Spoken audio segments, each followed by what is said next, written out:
What we were discussing, हम लोग जो खास डिस्कस करना चाहते हो डिस्कस कर रहे वो है कि आज वो मैं जो बात करने वाला था, बात शुरू करना चाहता हूँ वो, तो उसके ऊपर चलते हैं हम लोग। ये जो आप पर्पल कलर का आपको ये दिख रहा है, ओके, ये जो पर्पल कलर का ये जो लाइन है वो आपको मार्केट साइकिल है, ओके, ये मार्केट साइकिल है। और ये जो आ रहा है येलो वाला सुपर इम्पोज हो रहा है उसके ऊपर है इकोनॉमी साइकिल।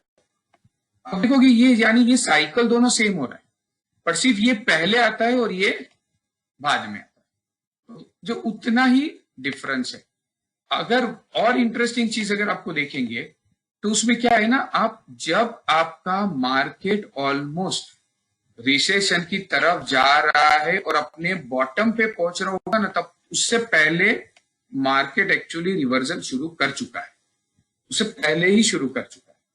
और वहां से आपका ये पहला फेज शुरू होता है जिसको बोलते हैं अर्ली बुल रन। ये अर्ली बुल रन ऐसा इंटरेस्टिंग चीज है जहां पे ज्यादातर ऐसा बोला जाता है जो इंटेलिजेंट एंड कंसिस्टेंट इन्वेस्टर्स होते हैं ना, वो लोग घुस जाते हैं, ओके।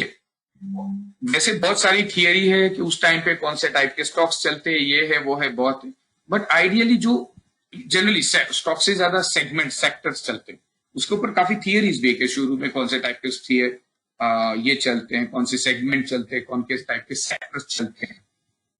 आई पर्सनली बिलीव कि उस टाइम पे जो स्टॉक चलते हैं अगर उसको पकड़ा जाए तो ज्यादा बेनिफिट होगा, क्योंकि सेक्टर पूरा का पूरा कैसा भी हो, जैसे for example as of now अगर आप देखोगे तो फार्मा सेक्टर में अच्छा रन है, right. You can see Torrent pharma, Cadila pharma, even sir pharma started running, even Lupin is do, but at the same time you look at the Aurobindo pharma not doing great, Glenmark pharma not doing great. So always there are stocks. अगर आपने pharma sector देख के इस stock में घुसे हैं तो आपको वो प्रॉफिट और रिटर्न नहीं दिखेगा जो एक्चुअली फार्मा सेक्टर के अंदर स्टॉक दे सकते हैं। इसी तरह से यानी स्टॉक स्पेसिफिक रहने में फायदा। Now coming back to main discussion, ये देखो उसमें 3 फेज मैंने डिस्कस किए थे, middle bull and late bull. 3 type के आपके अपर ट्रेंड मिलता है और 3 टाइप का आपका ये स्टॉक मार्केट के रहा है, ठीक है। Early bear, middle bear and late. So आपको 3 टाइप का आपको डाउनवर्ड ट्रेंड में वो फेज के हिसाब वो फेज भी क्यों बोला जाता है, क्योंकि जब अर्ली बुल होता है ना उसमें वो ज्यादातर एक जंप होता है, राइज होता है, स्पेसिफिक स्टॉक्स चलते हैं and then which start going up. जब ये ऊपर जा रहा है मिडिल फेज में पहुंचता है तो जो स्टॉक्स अच्छे करते हैं तब वो आते हैं, और उसके बाद लेट बुल शुरू होता है जहां पे हर कोई एंट्री करना चाहता है, हर कोई यही सोच रहा है कि boss I want to make money from the stock market. हर बंदा कमाता भी है, बहुत ऊपर जा रहा है, बहुत हॉट होता है, लोगों को लगता है कि world is like beautiful, everything is going to sell, okay, आप कुछ भी बना दो बिक जाएगा, ऐसा एक लेवल पे पहुंच जाता है मार्केट।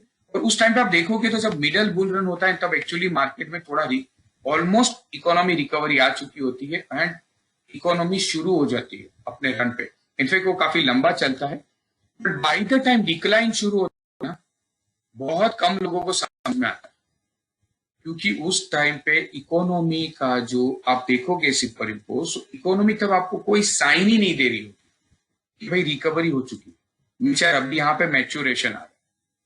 तो जब अर्ली जो होता है ना बेयर फेज, बहुत कम लोग समझ पाते हैं। वो मोमेंट अभी इतना डिफरेंट एंड वेराइटी रहता है कि आप सोचोगे कि सीधा अच्छा सब लोग आएंगे तो मैं निकल जाऊं, ऐसा नहीं होता, ठीक है।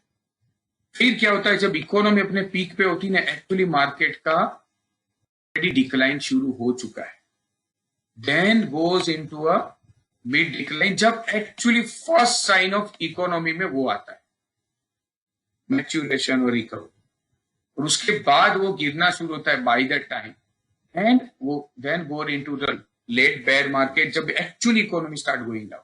तो यानी क्या होता है जब आप अर्ली रिकवरी आएगी, आप सोचोगे इकोनॉमी नंबर मिलेंगे, तो इकोनॉमी कोई अच्छे नंबर नहीं दिखा रहा होगा।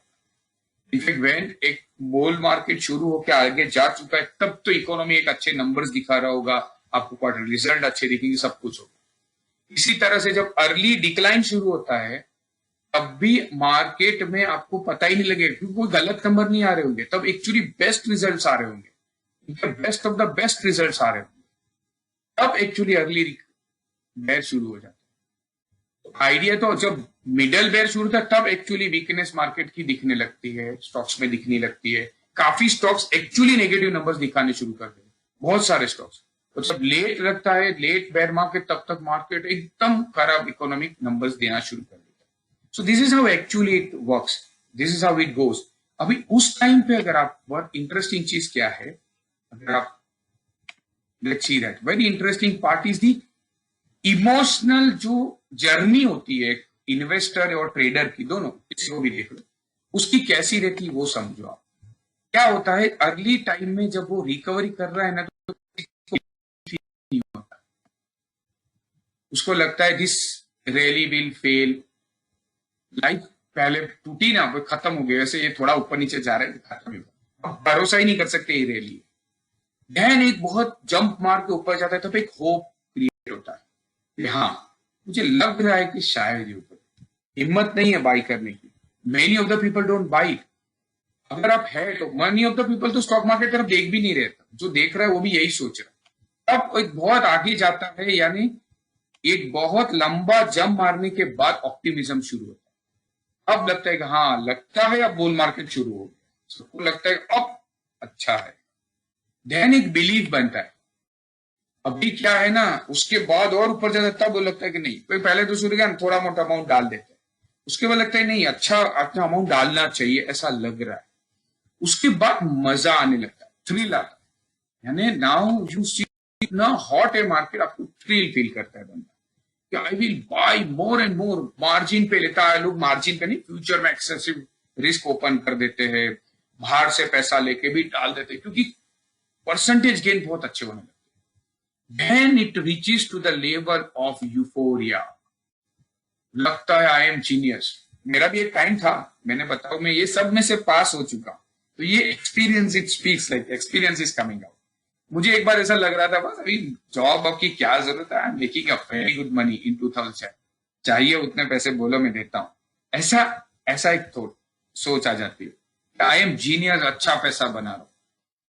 यहां से एक क्रैश होती है और रिकवर होती है। अब एक क्या हो रहा है, और इतना लंबा आपने पॉजिटिवनेस देखा हो ना, और अभी यहां पे आप सोचो अगेन, आपको याद है ना वो इकोनॉमी तब अब जो अच्छा ही दिखा रही है, तो आपको क्या लग रहा है, अच्छा ये वापिस चला जाएगा, और अगला यार ठीक है यार इतना कूल तो होता है, इतना भागा इतना नीचे, और इन बिटवीन मार्केट में भी इतने करेक्शन 2-3 आए होते हैं, तो ये आपको एक बड़ा करेक्शन ही लग रहा है, और हमें यही लग रहा है कि बॉस ये वापिस जाएगा, तो हम लोग ये ठीक है यार नीचे जाता है वापिस आ जाए, एक कॉम्प्लेक्स एक्सेप्ट नहीं कर पाते, बॉस यहाँ पे खत्म हो रहा है, पर ये कूल हो रहा है। उसके बाद क्या होता है, और टूट जाता है, रुकता नहीं है, क्योंकि अभी ये चालू हो चुका है, मार्केट इज गोइंग डाउन, तो एक एंग्जाइटी होती है कि यार उस टाइम पे एक्चुअली ऐसा होता है, जो लोग फ्यूचर में ना, वो लोग भी तो ऑलमोस्ट जो स्टॉप लॉस नहीं मार डालते या जो सिस्टमेटिकली काम नहीं करते ना, वो लोग बैंड बज गई होती है एकदम।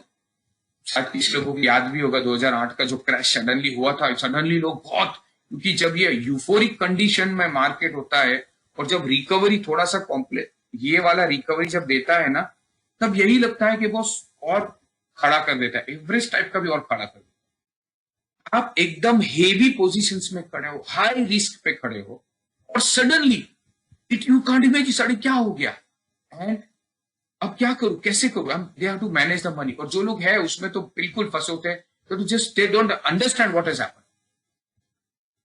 सो ये और क्या होता है ना, डर निकाल दे, डर लग जाता है, और एकदम से आदमी का पहला मेंटल वो जजमेंट लेवल पे खत्म हो जाता है, डिसीजन लेने के काबिल नहीं रहता, ऐसा एक लेवल पहुंच जाता है if you are not properly tuning and controlling your position. इसके बाद एक स्टेज आता है जिसमें सब बोलते हैं कि क्या आएगा, stage will be like 9, okay, my investment are with great companies, they will work. तो ज्यादातर लोग यही सोचना शुरू करते थे, क्या मैं तो लॉन्ग टर्म इन्वेस्टर, या ये स्टॉक तो मैंने अपने बच्चों के लेने के लिए खरीदे, लोग वेरी लॉन्ग टर्म हो जाता है, होता है तब वो एक क्या फर्क पड़ता है, ऊपर नीचे चलता रहता है, लोग 10-10 साल से 20-20 साल से खड़े रहते हैं, मैं भी खड़ा रहूंगा। जो खड़े हो तो वही सोचते हैं कि मैं तो वैसे भी इतने टाइम से खड़ा हूं, खड़े रहेंगे। बट एक डिनाइल, वो मेंटली डिनाइल है कि ये कुछ हो चुका है, देन दे डोंट, बस डिनाइल क्या करेगा, आपको एक्शन नहीं ले पाएंगे, then it goes into a panic condition. बहुत ज्यादा टूटने के बाद कि क्या किया यार, एवरीथिंग इज सेलिंग। वो जो मैंने अभी बीच में आपको एक्सपीरियंस किया था ना, कि एक एंगर भी आने, उसके बाद एंगर भी शुरू हो जाते हैं, नहीं क्या हो रहा है, इतना बिक रहा है, इतना बिक रहा है ना, you don't want to see. Even mental capital लोग गवा देते, जिसे मेरा भी हुआ था, stop seeing the stock market, वो देखना भी नहीं है। ओके, एंड उसके बाद कुछ में भी चले कैपिटुलेशन में जाते, कहा स्टॉक मार्केट साला बकवास, देखना ही नहीं चाहिए साला, पैसा खत्म ही करता है, हर बार ऐसे दिखा के हर बार ऐसे खत्म करता है। ऐसा सोचने वाले लोग हर साल ऐसे सोचते, हर साइकिल में ऐसा सोचते हैं, यानी ये अभी निकलेंगे खराब लॉस करने के बाद, क्योंकि अभी वहां से थोड़े सालों के बाद जब बुल मार्केट शुरू होगा, वापिस यूफोरिक स्टेज हो जाएगा, तब उसको भी मानूंगा कि थोड़ा बहुत कमा लेता हूँ, लास्ट टाइम मैंने गवा तो इस बार ध्यान रख के निकल जाऊंगा, ऐसा ही सोचते हैं, निकल कोई नहीं पाता। ओके, उसके बाद एंगर होता है। मुझे अभी मैंने बीच में डिस्कस किया था ना, वो एक मुथु मुथु करके कोई एक इन्वेस्टर है, लॉन्ग टर्म इन्वेस्टर, ट्विटर पे बहुत एक्टिव है, बहुत बड़ा उसने लॉन्ग टर्म, ये वो वही बात करते थे फंडामेंटल्स।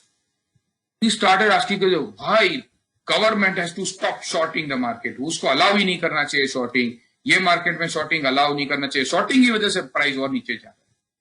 इतने टाइम तक जो बंदा कंसिस्टेंटली बोल रहा था कि लॉन्ग टर्म इन्वेस्टर को देखना ही नहीं चाहिए, सोचना भी नहीं चाहिए, या टेक्निकल वालों की बात नहीं सुननी चाहिए, वो क्या कर रहे हैं उस पर ध्यान नहीं देना चाहिए, suddenly started putting those kind.